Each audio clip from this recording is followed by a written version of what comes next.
question. Do you guys program in a week off of training or deload weeks? I would literally lose my mind if I did an entire deload week. Every workout for me starts with an idea of what I'm gonna do, and my training session lasts as long until I feel like I've hit the muscles and they've identified to me that any more than that would just be overkill. So that might be 20 working sets. It might be 30 working sets.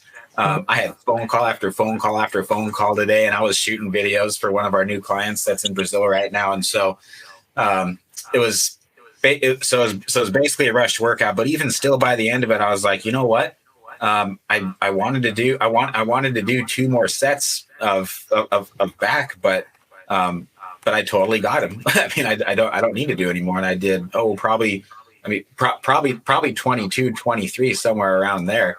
But I know that I knew that continuing to train past that would be counterproductive. I'd probably have sugar cravings late at night, and my muscles aren't going to grow any faster by that point. And I don't know if you guys have noticed this, but the more that I eliminate my diet, the more I'm in tune with what I need to eat and when I need to eat. But also in the gym, it's like it's almost like I can tell 10 times easier the fact. I can tell 10 times easier whether it's time to keep going, whether it's time to do more cardio, whether it's time to do less cardio. When my gut's healthy and when my diet's on point. Cool stuff. Yeah, the more you find your diet, the easier things become to notice. I mean, I ate something the other day I was not meant to. I think I had 2 meals off, and I didn't sleep as well. Then that interfered with my perception of how well I was recovering. But it doesn't mean because I didn't sleep well that my gym performance was less. I had a really good gym workout, so it sort of throws you off a bit, and I can completely understand that. As to the question, I don't deliberately program a week off. I think in my 14 years of training, I've probably had 8 days off training consecutively, and that's been a case of where it's not been planned. I've not been on holiday. I guess it's when the 8 days after my surgery is basically the only time I've had off.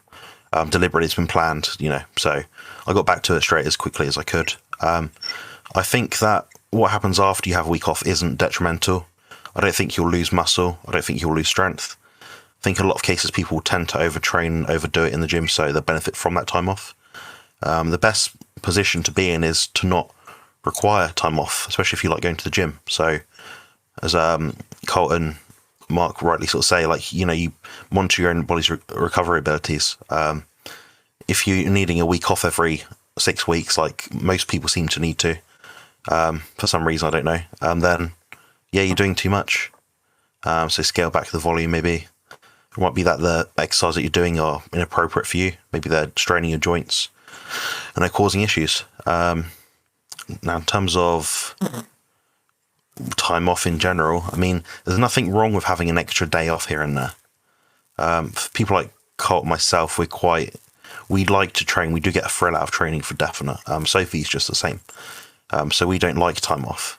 So we might actually almost create our programs in such a way where we spread out the training volume so we can train more days in a week. For me, that's about 4 sessions. And the way I'm doing it right now is doing a chest shoulders, a back day, then an arm and calf day, then a quad and hamstring day.